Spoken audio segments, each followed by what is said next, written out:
pay attention to what Minyamal said during the celebration of the league won by Barça. It happened this very afternoon.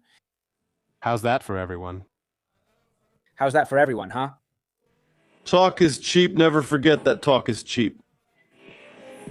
Never forget that talk is cheap. Well, he's getting back at Bellingham. Remember what Bellingham said, but Bellingham was right. Bellingham was right. I mean, because this guy, before a Clásico, the Clásico we won at the Bernabeu, the only Clásico we've won in the last 10, by the way, with a coach who was later fired. But anyway, all that has already been discussed.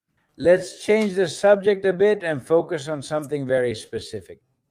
I'm using this as an example, and more things we'll see from last night's match, to see if, once and for all, the people in this Real Madrid locker room finally get it. That thing they do of really wanting to beat us, of wanting to kill us in every match. Maybe that's why things work out for them, right? Another thing is the club itself, and the fact that they've paid the head of refereeing and registered people, players either after the deadline or with fake money, and cheat here and there. That's a whole different story. There you have a bunch of lunatics who embarrass themselves and make a fool of themselves in Europe. But when they play against Madrid, man, they're like demons, possessed. And well, you know, it works out for them, and it pisses off Real Madrid fans that Barça comes along and wipes the floor with them 9 times out of 10 lately, right? Before, a few years ago, it wasn't like that. In fact, before this streak, Barca's streak was the other way around, but it didn't last as long. It didn't last as long as this one is lasting for these guys. They beat us in 3 of the last 4 leagues, but what can I say? Well, this guy ran his mouth before a Clásico saying that Madrid cheats and I don't know what else. And that's why Bellingham told him talk is cheap, right? Or talk is cheap, and he told him for a reason. Now, why does Amin Jamal say it to him? He says it for no reason. I'm not sure he understands the phrase's meaning. He's just repeating what Jude Bellingham said to him, and he also made a post. But aside from that, both this and the other thing, well, both this and this other thing, look, here he throws him a shirt that says, "Thank God I'm not a Madridista." And so he takes it and starts posing with it. I think then he kisses it. He also shows it to Cancelo here and so on. Well, you know that this and more things we're going to see don't really bother me. I mean, I don't take it personally. I don't say, oh, what is this? In fact, they have the opposite effect on me. I mean, why don't we do it?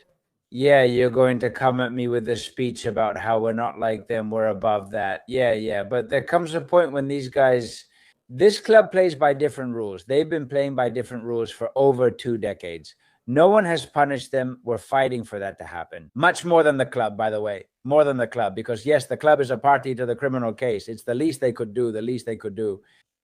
But a group of people were doing something led by people. I've always told you their names. Sorry to repeat myself. But to me, they're heroes. The amazing work that Juan Luis Martín de Pozuelo, Ricardo Ramos Neira, Tomás Rubio are doing. There are a lot of people there.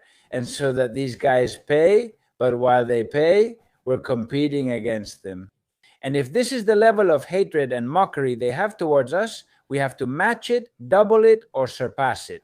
Because if not, the same thing will keep happening to us. Because it's very difficult, even if we just match them. In sports, for reasons you all already know, and now we're going to remember, we can beat them in the national championships, and therefore we have to be much better than them in sports. And that's what Madrid hasn't been in these last 2 seasons, either because we didn't feel like it or we did things very badly. But all of that has already been discussed. And another thing, I mean, in the end, this is also football. I mean, just imagine someone throws a jersey at Vinicius. Thank God I'm not a Barcelona fan, a Madrid jersey. Well, he laughs just the same, maybe even more. Vinicius also says things that don't make much sense because, well, Vinicius is also like this. I mean, God didn't exactly bless them with a lot of brains, honestly. Neither this guy nor Vinicius. Hey, Vinicius. Anyway, well, he's ours and all, but you get me because it's the truth, damn it, because it's the truth. But anyway, like I said, it's football. In the end, it's football, and we all do it, and it's no big deal.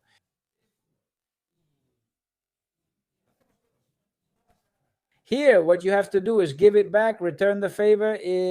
And when they do something like this to you, and when you see, for example, that at Barça Stadium, they say, Kono, stay. Arbeloa, well, we've also said to Xavi, stay. Isn't it true that we have? Well, yeah, at the Bernabeu, we've called Xavi all sorts of things. Let's not act so high and mighty now and say no. I mean, this happens everywhere, and it's just the most normal thing. That at Camp Nou, they call Arbeloa Kono and tell him to stay. Well, of course. I mean, I don't get that offended by this either. What I actually want is the opposite, to do it to them.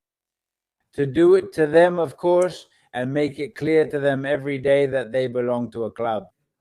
That had to pay a head of refereeing for more than 20 years because they had a long-standing inferiority complex about Real Madrid, thinking that Madrid paid the referees. And it turns out that was never proven, but it has been proven that they do it. And not only that, but also, for example, here in this conversation that Gabi is having, Gabi really hates us. It's incredible. They're raised to hate Madrid, right? They're raised that way. A guy from Seville, another from Huelva, Fermin Macho, they hate us as much as the most Catalan guy there. It's incredible. Gabi was saying this to Dani Olmo. He said, Dani, but he says, we're destroying them, brother, we're destroying them. And the other guy just laughs. And yeah, I mean, what we really have to fight for is that in matters like Dani Olmo's, who still has an injunction or even an emergency injunction that he got in the spring of 2025 after Barça pulled another dirty trick, like registering a player after the deadline, did La Liga get outraged or just pretend to be? And then a government body like the CSD comes in and grants him that precautionary measure, which is still in effect, and nobody has asked about it. What does Real Madrid have to do? Because the other clubs aren't going to do it. Because they're Tebas' bootlickers. I mean, but why does this keep happening? Well, what Real Madrid had to do was refuse to let this guy register him. That's to start with, but what mattered more was our conflict with Tebas than any conflict we had with Barça, which was none, because Barça was our bedfellow. How disgusting, because of the Super League issue. And then to Barça, Florentino, tell us, to Barça, what should have been done to Barça? They have to help each other. I'm telling you with complete sincerity. Of course, Real Madrid and Barça have to help each other. I'm telling you with complete sincerity. Can you imagine Laporta saying, Madrid and Barça have to help each other? I'm telling you with complete sincerity, when Madrid had done everything they've done, Negreira, late registrations, etc. Can you imagine Laporta saying that? You can't, right? I mean, are we idiots? Has Real Madrid done something wrong? And in the end, this is the result. The result is that they still hate us just as much or even more than before. Of course, they beat us. Yes, they embarrassed themselves in Europe. They have 5, we have 15, and they've gone 10 years without winning. Okay, fine, but they beat us. They didn't thrash us. They could have scored more goals. It's not that I'm saying they didn't want to. I think that on Sunday, honestly, they couldn't score the third one. Come on, they were desperate to do it. Some people say, no, they didn't want to. No, sorry, they were desperate to do it. But anyway, a weak Barça like this. Since to me, it's a weak Barça. Worse than last year's, and they still beat us, man. They keep beating us. And with this guy who shouldn't even be playing. And Madrid, without complaining about that and without complaining about the previous levers, about the registrations, those from the summer of 2022, Lewandowski, Koundé, Íñigo Martinez, all done with fake money. That was just on paper and never actually in Barca's accounts. And Madrid, never. And the other clubs either, because they're Tebas' bootlickers. Madrid never protested about an illegitimate league. That one with Xavi Hernandez as Barca's coach, with Lewandowski and company who had been registered that way, Madrid didn't protest. So, how do you solve all these things? Look, here it is. Wait a second. About Fermin, which we hadn't seen. Fermin gets subbed off, man, and says, come on. That was the excitement. Let's go, sons of bitches. I don't know if it's Fils or Hijos. This one's from Huelva. This one's from around there. And they speak Catalan, which is great. They've lived there for years. And I also tried it when I worked with Catalans. It's really good. But the way these guys have blended in, how they've been instilled with that culture of hating Madrid. I'm not saying it's good. I'm saying that in times of war, and we're in a time of war, that's why I wouldn't want to do it for them. I didn't want to, in the end, that situation didn't happen, to give them the guard of honor. Of course, I wouldn't even congratulate them because honestly, really, under normal circumstances, yes, I support having respect for the rival. And in football, of course, in a normal world, in normal football, there would be, well, that recognition between rivals and so on. No, these guys paid the head of refereeing in a truly outrageous scandal, the biggest in football history. They paid the head of refereeing 8.4 million under 4 different boards. The current president quadrupled the payments. They haven't received any punishment, and that's damaging football, damaging the competition, damaging the fans. That what we've seen all these years was a lie. And I don't just forgive Barça, but neither I nor many of you listening to me now do either. I mean, in that sense, sorry, but it's war, it's sports war, but it's war. So when you see that these guys hate us more than we hate them, even after what they did, damn, things have really turned around. If Madrid had paid Negreira, they'd be relegated by now. All clubs would have gone on strike, and it would have caused an uproar. If it had been barred by the statute of limitations, as in this case, they would have handled it, so Madrid would already be sanctioned. We all agree, right? But these guys would hate us even more. I mean, they might even pull out a gun. Seriously, how could they hate us more? It seems impossible, right? Well, just imagine, it would be even worse, right? So, of course, he says, and here we are, just sitting around doing nothing and saying the president is disappointing in this. Florentino will be remembered for many good things, most of them, but in this, Florentino's management has been terrible. How can he have to share a bed with that guy to save himself? That's disgusting, Florentino. Seriously, it's gross. Now everyone's outraged at them since the Super League and their exit. It's unbelievable. That's why I say it. Fight this, war with them, more hate if necessary, and beat them and be better than them on the field. Now it's tough, huh? Because we need to reset. We need to do a reset. We've already talked about all that in previous videos. It's so big that it's tough, but we'll do it. Let's hope we do it, of course. Let's hope we do it. And also, we can't just be a little better. We have to be much better because we know what we have at every level. The refereeing, of course. Just yesterday, the latest example, he elbows Bellingham in the face. And of course, well, Barça was going to win and was already going to win the league and the match and all that. It hasn't been talked about much, but it was, let's say, the final touch to a season, situations where they won't make it easy for us. In fact, they're going to hurt us, as has been the case for so many years. That's why we have to be much better than them and hate them even more. But of course,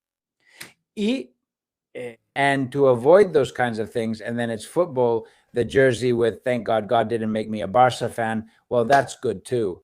By the way, today they threw beach balls at the bus and laughed. The last beach ball was the Minya Mal. Maybe it's the same thing here, just beach balls. Getting into that dirty game, it's football, it's no big deal. We would do it too, but I insist we have to be much better on the field, but of course we want to be respected in everything else. What Madrid has to do is report things when they happen, not just the refereeing decisions. Only Real Madrid television is addressing this since the club doesn't make statements or take action. It's all just Real Madrid television. That's it. Because, of course, then things happen that Madrid should be outraged about and take a stand. And these things have been happening for a long time. And Madrid hasn't done anything. This is Marc Murtra, president of Telefonica, interviewed yesterday by one of his employees, of course, by Monica Marchanti. He said this: does Telefonica have any allegiances or not? Well, yes, I do have allegiances. I'm a fan of the national team, but I'm also a Barca fan, a big Barca fan.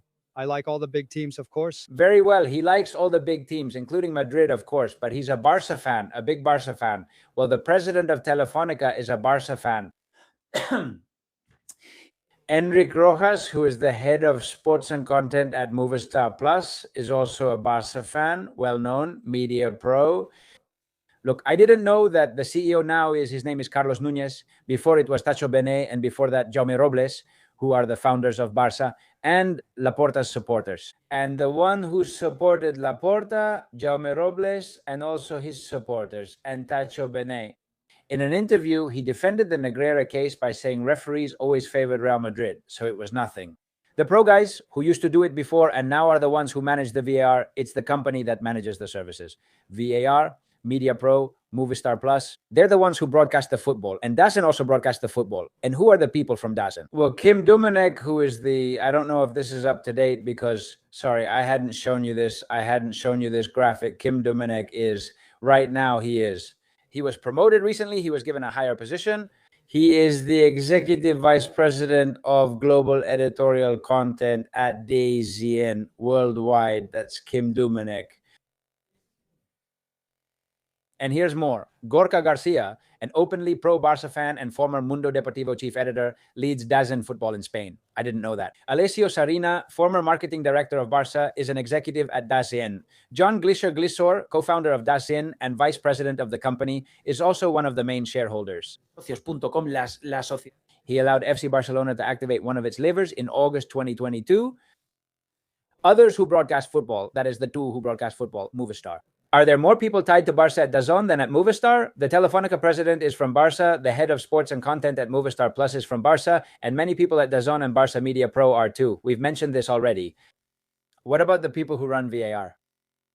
Anyway, and Madrid can't fight against this. By taking a stand, Madrid can't do absolutely anything against this. Nothing. I'm saying this because now is the time to reset and reinvent ourselves and to change all of this and to surpass these people and to be more competitive than them and to hate them even more for everything I've said, etc., and to beat them. You have to take this into account as well, because this is technological and media corruption, and then there's the refereeing one, and there are many. Well, of course, the war you have with Tebas, what Lusan does and what Tebas does. Tebas. Of those who have entered an appearance in the criminal Barcelona Negreira case, of bringing in a lawyer who asks 1 or 0 questions and letting things slide because they don't want Barça to fall, that's what Madrid has to fight against. But how should it respond? By getting pissed off at everything, going around slamming doors against the walls, kicking doors and walls. Of course, that's what Madrid has to do. They don't really do it, well, maybe a little in some things, but not in everything. With the whole Media Pro thing, Madrid should have taken a stand last year when, a day before the Copa del Rey final, the referee who was going to be in charge threatened Madrid. They should have taken a stand and not shown up for the Copa del Rey final. Madrid isn't doing any of that. So you know what? They'll keep beating us because even if we're equal or better than them in sports, which in theory we are, and that's what's tough in theory, Madrid's squad could have easily won this league against Barça. But hey, between one thing and another, between us fighting after winning the only Clásico against Barça, and it was 10 out of 10, a guy comes out and disrespects the coach, they undermine the coach and all that. Between the civil war we've had in that locker room plus everything else, we're going down the drain. And so we'll have to fix things as much as possible so we can beat them on the field, but on this, fight them as if there were no tomorrow. I don't think Madrid is doing enough. Anyway, I hope everything goes well for you. Give it a like if you enjoyed this video. Please subscribe to the channel, comment, share, and I'll see you in the next one. All right, bye.